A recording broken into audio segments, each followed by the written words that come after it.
다선생의 슬기로운 실과 수업. 오늘은 2단원 생활과 동식물을 마무리하는 시간입니다. 영상으로 같이 공부해 보도록 하겠습니다.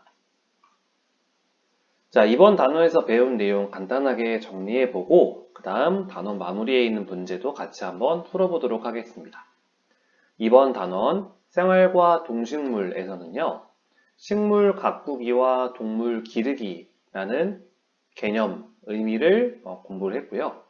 이 식물 가꾸기와 동물 기르기가 어떻게 이루어지는지에 대해서도 이야기를 나눠 보았습니다. 식물 가꾸기와 동물 기르기는 아래에 보는 것처럼 투입, 과정, 산출, 그리고 되먹임이라는 단계를 거치게 되는데요. 투입, 과정, 산출은 순서대로 진행되는 반면 되먹임이라는 피드백이라는 단계는 투입과 과정과 산출 중간중간에 발생할 수 있는 문제에 대해서 해결하는 그리고 잘못된 부분을 개선하는 방향으로 진행된다라고 말씀을 드렸어요. 다음, 동식물 자원이 왜 중요한지에 대해서도 같이 공부했었죠. 동식물 자원, 동물과 식물을 우리가 활용하는 방법이 동식물 자원이었는데 첫 번째, 식량 자원으로 활용을 하고 있어요. 곡식이나 과일, 채소, 고기 등 사람들이 먹고 생활하는 데 필요한 먹을거리를 제공해 준다. 그래서 동식물 자원은 식량 자원으로서 의미를 가집니다. 다음, 제품의 재료와 원료로서 역할을 합니다. 생활하는 데 필요한 옷, 신발, 화장품, 그리고 의약품 등 다양한 분야에서 동식물 자원이 재료와 원료로서 역할을 하고 있습니다. 또 생태 자원으로서 역할을 하고 있죠. 환경 정화, 생태계 유지 등 사람이 살 수 있는 쾌적한 환경을 만들고 유지하는 데 동물과 식물 자원이 활용이 되고 있습니다. 마지막으로 사회문화 자원으로서도 역시 동식물 자원이 중요하게 이야기되고 있죠. 반려동물과 화초는 우리에게 정서적 안정감을 주고 식물원, 수목원, 동물원 등 관광 자원으로서 이용이 되고 있다는 것도 알아보았어요. 그러면 생활 속에서 식물과 동물은 어떻게 활용이 되었을까요? 생활 속에서 활용되는 식물은 목적에 따라서 구분이 되었는데 먼저 곡물, 채소와 과일, 화초, 특용작물로 구분을 했었어요. 생활에서 활용되는 동물의 종류도 역시 목적에 따라서 구분이 되었는데 애완동물, 반려동물과 그리고 경제동물로 구분할 수 있었습니다. 그러면 식물을 가꾸는 방법에 대해서도 살펴보았죠. 첫 번째, 계획하기. 어떤 식물을 기를지 계획을 세우고 그 다음 준비하기. 그 식물에 대해서 필요한 것들을 준비하는 단계가 두 번째 준비하기 단계가 됩니다. 이제 준비가 되었다라고 하면 식물을 심어야 되겠죠. 씨앗의 형태로 심기도 하고 모종의 형태로 심기도 했었어요. 그 다음 심은 식물을 가꾸는 관리하기 단계. 물을 주고 분갈이를 해주거나 또는 병해충을 예방을 하고 잡초를 뽑아주거나 하는 등 전반적인 과정을 다 관리하기라고 볼 수 있습니다. 마지막 수확하기 단계까지 거쳐야 식물을 제대로 가꾸었다라고 이야기할 수 있어요.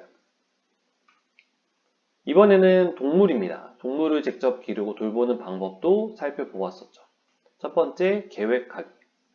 어떤 동물을 기르고 돌볼 수 있는지 계획을 세운 다음 두 번째, 환경을 꾸며야 돼요. 동물을 직접 데리고 오기 전에 동물이 살 수 있는 환경을 준비를 하는 거죠. 만약에 물고기를 기른다라고 하면 어항을 준비를 하고 강아지나 고양이를 기른다라고 하면 강아지와 고양이가 살 수 있는 환경을 만들어 주는 거예요. 그 다음 구매 또는 분양하기. 직접 동물을 데리고 와야 되는데 동물을 데리고 올 때에는 구매를 하거나 또는 가까운 지인, 아는 사람에게 분양을 받는 방법도 좋은 방법이었어요. 네 번째, 먹이 주기.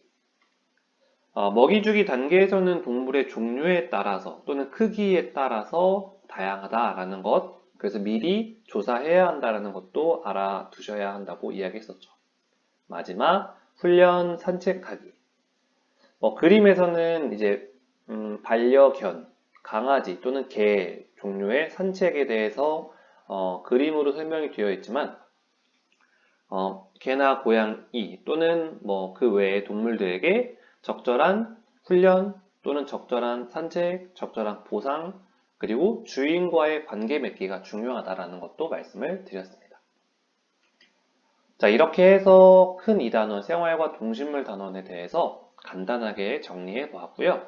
이제 교과서에 있는 내용 같이 살펴보도록 하겠습니다. 첫 번째, 무엇을 알게 되었나요? 아래 동식물의 이름을 적고 활용 목적을 바르게 짝지어 봅시다 라고 되어 있었죠. 제일 왼쪽에 보이는 동물의 이름은 무엇일까요? 네, 바로 젖소입니다. 그 다음 두 번째에 보이는 꽃의 이름은 장미가 되겠고요. 세 번째에 있는 동물의 이름은 귀여운 고양이가 되겠죠? 네 번째에 보이는 동물은 닭이 되겠고요. 마지막 다섯 번째에 있는 채소의 이름은 토마토가 됩니다. 자, 그러면 이제 젖소부터 활용 목적을 짝지어 보도록 할게요. 젖소의 활용 목적은 제일 마지막에 있는 고기와 우유를 얻습니다. 그래서 젖소는 경제동물이라고 했었죠. 두 번째, 장미. 장미는 실내 환경을 쾌적하게 만들어줘요. 그래서 장미는 화초로 구분을 했었어요. 세 번째, 고양이. 고양이는 마음의 안정을 얻습니다. 그래서 애완동물이라는 표현도 있지만 반려동물이라는 표현도 많이 사용한다라고 했었어요. 네 번째, 닭. 닭은 고기와 알을 얻습니다. 닭 역시 경제동물로 분류를 할 수 있죠. 마지막 토마토는 반찬이나 간식으로 이용합니다. 그래서 식물을 분류할 때 과일이나 채소로 분류를 했었습니다. 두 번째, 얼마나 잘할 수 있나요? 살펴보도록 할게요. 다음 질문에 답하면서 스스로 점검해 봅시다. 선생님과 같이 읽어보면서 여러분 스스로 어땠는지를 한번 체크를 해보시면 좋을 것 같아요. 1번, 식물 가꾸기와 동물 기르기의 의미를 설명할 수 있나요? 네, 설명할 수 있습니다 라고 하는 친구들 제일 왼쪽에 체크하시면 될 것 같아요. 2번, 동식물 자원이 우리 생활에서 중요한 이유를 설명할 수 있나요? 사람들이 생활하는데 꼭 필요한 것들이 바로 동식물 자원이었죠. 역시 제 왼쪽에 체크. 세 번째, 생활 속 동식물을 활용 목적에 따라서 분류할 수 있나요? 자, 식물의 경우에는 곡물, 그다음 과일과 채소, 화초, 특용작물. 동물의 경우에는 애완동물, 반려동물과 경제동물로 구분을 했었죠. 역시 제일 왼쪽에 체크. 마지막 네 번째, 자신이 가꾸고 싶은 식물이나 기르고 싶은 동물을 선택하고 조사하여 직접 가꾸고 기를 수 있나요? 네.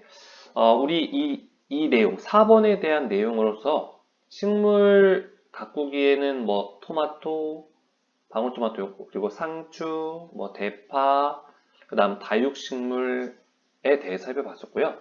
동물의 경우에는 햄스터도 있었고, 장수풍뎅이도 있었고, 그리고 경제동물에 관련해서 영상으로도 공부를 했었습니다. 이렇게 해서 다 왼쪽에 체크를 했습니다. 세 번째, 무엇을 얻었나요? 이 단원을 배우면서 가장 기억에 남는 경험을 적고 생활에서 이 경험을 어떻게 활용할지 적어봅시다 라고 되어 있죠. 자, 선생님은 이번 단원을 통해서 식물 가꾸기와 동물 기르기의 방법에 대해서 조금 더 제대로 공부할 수 있었어요. 그리고 식물 가꾸기와 동물 기르기를 하기 위해서 많이 공부도 해야 되고 또 스스로 책임감도 가져야 한다는 생각이 많이 들었습니다. 아마 여러분도 선생님과 꽤 비슷한 생각을 가진 친구들이 있었을 거예요. 자, 다음. 이번에는 선생님이 영상을 하나 준비했는데, 이 영상은 식물을 가꿀 때 병해충을 예방하기 위해 계란을 이용을 해서 난황유를 만드는 방법입니다. 한번 보도록 할게요.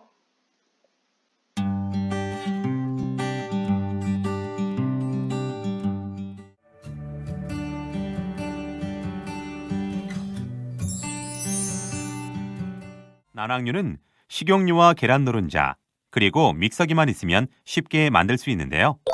20리터용 난황류 원액을 만들기 위해서는 물 100ml와 계란 노른자 1개, 그리고 식용유 60ml를 준비합니다. 이때 식용유는 불포화 지방산이 많아 약해가 적은 해바라기씨 기름과 유채씨 기름이 좋습니다. 난황류를 만드는 방법은 먼저 계란 노른자 1개를 물 100ml에 넣고 믹서로 1, 2분 정도 갈아 노른자를 풀어줍니다. 여기에 식용유 60ml를 넣고 다시 믹서로 5분 이상 강하게 갈아 난황류 원액을 만들어 주어야 합니다.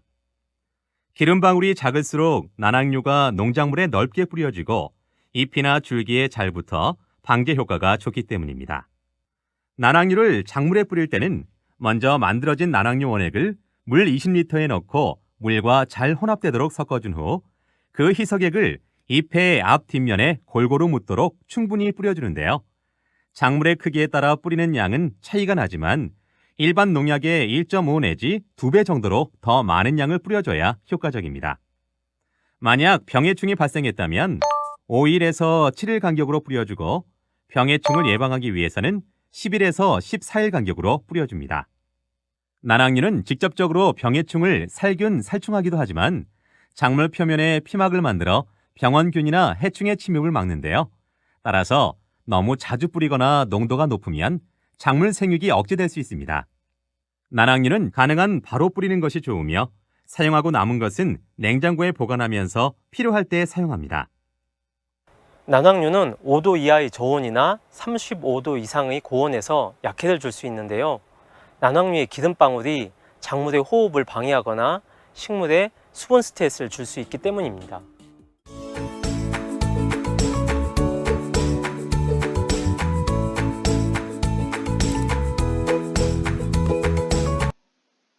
자, 방금 살펴봤던 난황류를 통해서 식물에 발생할 수 있는 병해충을 예방하고 치료하는데 활용할 수 있다는 거예요.